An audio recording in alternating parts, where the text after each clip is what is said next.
I have over $3 million in debt, and my business partner Andrew has over $10 million of mortgages. Now that might sound like an absolute nightmare, but weirdly it's not, because it's the kind of debt that's helped me buy 6 properties and him buy over 40 properties. And that's what most people don't understand about mortgages. They think that all debt is bad. But the truth is that some debts, if you use them properly, can actually help you get ahead. Now, Andrew has spent over a decade as a mortgage advisor, now a financial advisor, and together we co-own Opus Mortgages. And between us, we've worked with first home buyers, seasoned investors, and people who just want to make better decisions about their money. So in this video, we're going to show you how mortgages really work in New Zealand, and you're going to learn how much you can borrow and what your repayments will actually look like, and the biggest decisions you need to make before signing on the dotted line. Now, the mortgage is not just your biggest bill. It's often a tool to move ahead in life and buy a house and all those wonderful things. But how does the bank actually decide whether to give you a mortgage or not? Yeah, it can be a bit trickier than people think. So I think most people think, okay, if I jump online into a mortgage calculator and I put in $500,000 mortgage at today's interest rate, it's going to cost me about, I don't know, $600 a week. And so I think, okay, I can afford $600 a week because I'm already paying $600 a week in rent. So surely the bank's going to give me that loan if I go and apply for it. But it's not actually that simple. It's definitely not that simple. There are 3 tests that the banks mainly want you to figure out. What's the first one? Well, the first one is how much skin in the game you've got. And that, what I mean by that is your deposit. So if you think about the fact that the bank wants to make sure that if everything goes really bad, like you stop paying your mortgage, they're going to have to sell your property. They want to make sure they're going to get their money back. And so they're going to have a bit of a buffer there. And the buffer depends on what you're buying and what you're going to use the property for. So for example, if you're buying an owner-occupied property and you're a first-home buyer, you might get away with a 10% deposit. But if you're buying an investment property, if it's a new build, you need 20% equity or deposit. If it's an existing property, you need 30%. So the first test is, do you have enough skin in the game for the bank? One of the most important things that I think people get really wrong is they think they need to have that money already within their bank account. So let's say you're a first home buyer. You think, okay, I want to buy a $600,000 property. I'm going to use a 10% deposit. I need 60 grand. Well, I don't have 60 grand in my account right now, and so therefore I can't buy a house. But actually, if you've got some money in your KiwiSaver, well, that money's not in your account right now, but that money would be available. And similarly, if you were to go and have a conversation with your parents, let's say you were tapping into the bank of mum and dad, they don't have to transfer you that money before you go to the bank or start talking to a mortgage broker. The thing that surprised me the first time I ever bought a house was, you basically go to your mortgage broker or to the bank and you say, well, if I could get a 10% deposit, if I could get a 20% deposit, would you lend me the rest of the money? And they kind of say yes. And then you're like, okay, well, how do I find the deposit to put it all together? But that really surprised me. I kind of thought you needed to have the money in the bank before you even went and talked to a bank or talked to a mortgage advisor to see if you could do it. Yeah, I kind of think of a mortgage broker kind of like, I don't know, someone that's going to put together a plan for you so that then you can stick to that plan. And I'm all about having a plan that then you work towards, because if you don't have a plan and you don't know what you need to do, it's very unlikely you're going to get the result that you're looking for in as short a period as possible. I'm not sure about you, Andrew, but I always used to get a bit shy talking to the bank or a bit shy talking to the mortgage broker. I don't believe for a second you've ever got shy in your life other than talking to a girl.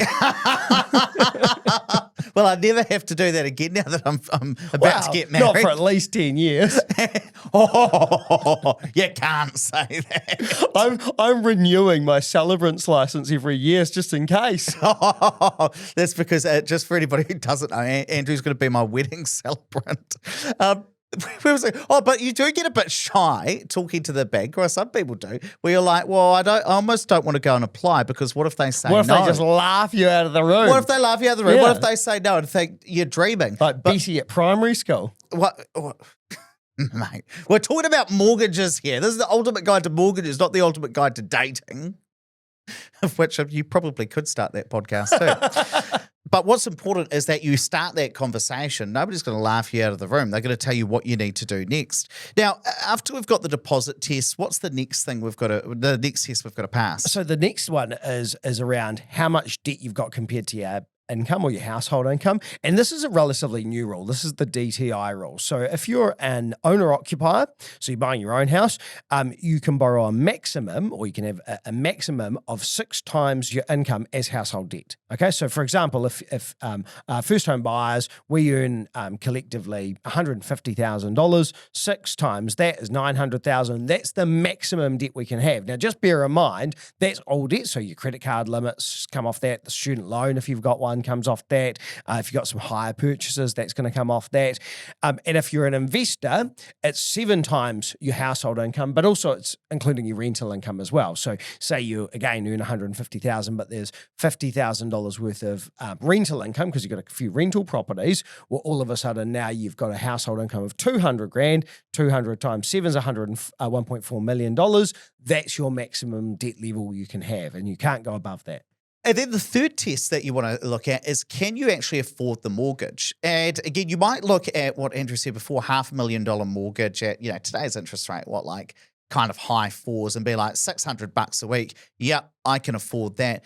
But the bank isn't going to see whether you can afford $600 a week. They're probably going to use a much higher interest rate. Now, that's called the servicing test rate. And if today's interest rate is just under 5%, most banks at the moment are testing you around 7%. So rather than seeing whether you can afford this mortgage costing you $600 a week, they're going to see, can you afford $768 a week? So quite a higher repayment. And that's where some people get mixed up, where they think, but I can afford the number that's being spit out of the mortgage calculator. Just chuck it up a couple of percentage points, or Google servicing test rates. You'll be able to find them online, and you can pop it in and say, well, could I afford that higher amount? Now, if you're an investor and you've got a couple of mortgages, you've just got to bear in mind that the bank is going to look at whether you could afford all of your mortgages at that higher interest rate as well. So the more debt you have, the harder it does become to pass that specific test as well. Okay, so those are the 3 tests we've got to pass in order to get a mortgage.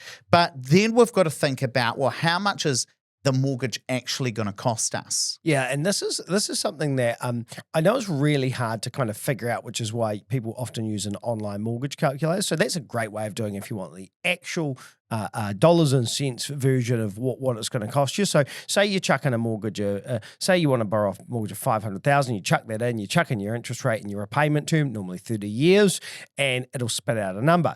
Now, I remember when I was much younger than now, so 20 years ago, Tony Mounts taught me how to do a trick, which he'd called the factor. He'd say, all you do is multiply it by the factor. And he explained this to me. And it was such a good tool that when I was a mortgage broker for years, I could work out on a calculator or even in my head very quickly what a principal and interest loan repayment would be based on today's interest rate. I'll tell you how to do it because it's such a good trick. So say you take that same $500K mortgage, you work out what the factor is today, and then you multiply the number of thousands by the factor. Okay, now I'll give us an example, because I'm struggling to follow. Okay. So the factor at the moment for kind of a 4.9% interest rate is 1.22. That'll give you your weekly repayments based on a principal and interest mortgage at 4.9%.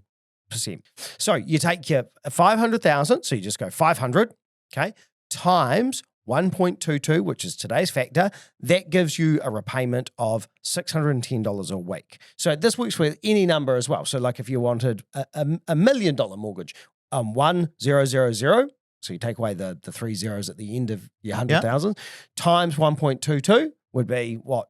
1220.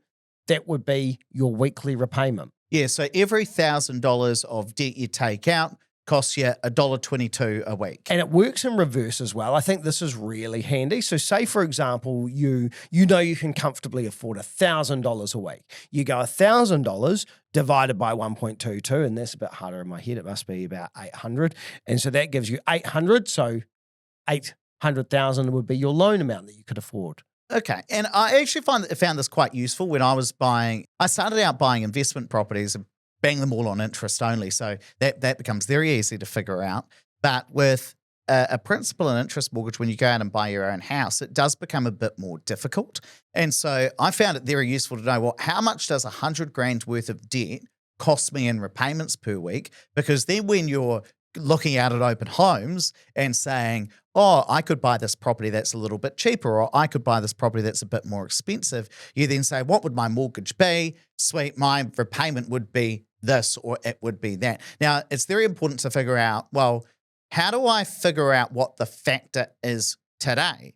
And it's very simple. You go to a mortgage calculator online and you put in $100,000 loan, and we're going to say paying it off over 30 years, but you could, like, if you're coming up with your own factor, you could make that whatever you want it to be. It could be 20 years if you want it to be, but 30 years is kind of the longest term you can take out. So that's what a lot of people use.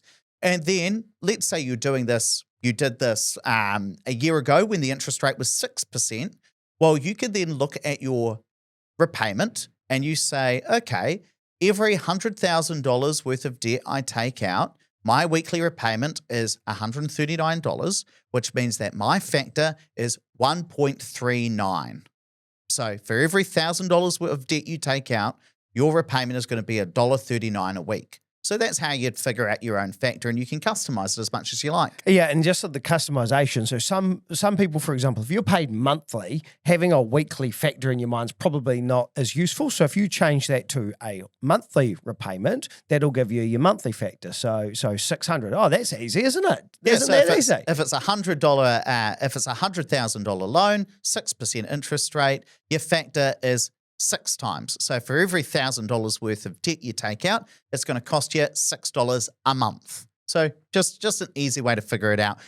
Maybe you should do this without telling your partner, and then you can pretend like you're really smart. Rain Man. 600, 600, 600, Qantas. I think you might be the only person who gets that joke.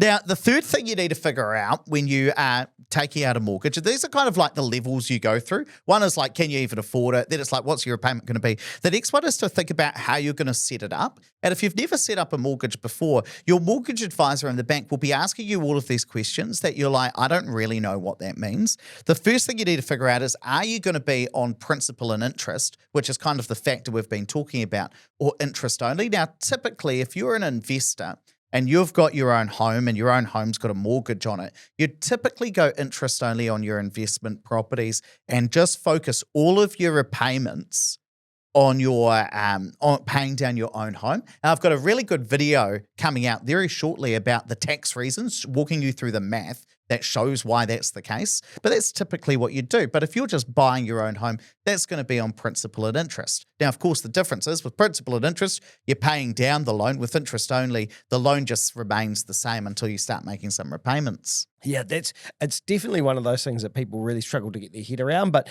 until your personal mortgage paid off, don't pay off investment debt. The next thing that you need to decide is, well, how long are you going to pay it off over? By standard, it is 30 years. But you might say, well, actually, I really want to pay it off over 20 years, and so I'm going to reduce that term, or 15 years, or 25 years, whatever it happens to be. But if you've never got a mortgage before, it can be quite useful to know that, hey, the standard is 30. That's how long it goes. If you talk to a mortgage advisor and they say, do you want a loan? Typically, they're going to write it down as 30 years, unless you ask otherwise. And just remember as well, if you're starting out, you might document a loan over 30 years, i.e. that's what you take the loan out as, but you'll probably pay it off much, much faster. I think the average person pays it off about a third faster over time, because over time, your mortgage seems much cheaper than it was last year because your income's gone up, and that compounds. And we're going to come to some of the tips and tricks about that in a second. But the last thing is, well, what sort of interest rate are you going to go for? And because you could go for a floating interest rate, which means that you can pay off debt really fast if you want to, but that interest rate's quite a bit higher, usually about 1% or so higher than the fixed rate. Or, well, which fixed interest rate are you going to go for? Is it going to be 1 year, 2 year, 3 years, 4 years, 5 years? There are lots of different ways. And then when you first take out a loan, you're going to be thinking, well, should I fix for 3 years, or the 1 year is a little bit cheaper? There are all of these decisions. My favorite tool to use is actually our own interest rate chooser that we came up with. This is called the Which Interest Rate Do I Choose calculator, which is handy, where you can say, well, the bank's offering me a 1 year rate at 4.9%, but maybe I should take the slightly higher 2-year rate, and it runs the numbers for you and tells you, well, what would need to happen for you to take the 1 year over the 2-year or take the 2-year over the 1 year, and just gives you some math around that. But those are the three decisions. Are you going to be principal at interest, or are you going to be interest only? How quickly are you going to pay that mortgage off over? Are you going to put it over 30 years or 25 or 20? And which interest rate do you choose? And then there's the other question that your mortgage advisor is going to ask, which is, do you want to pay it weekly, monthly, fortnightly? Yeah, and here's one of the things I see online all the time. People saying, so-called mortgage experts, if you pay your mortgage fortnightly, you're going to pay it off so much faster, or weekly, because there are 12 months in a year and there are 26 fortnights in a year, so you're making more regular payments, and so therefore you're going to be debt-free 5 years faster.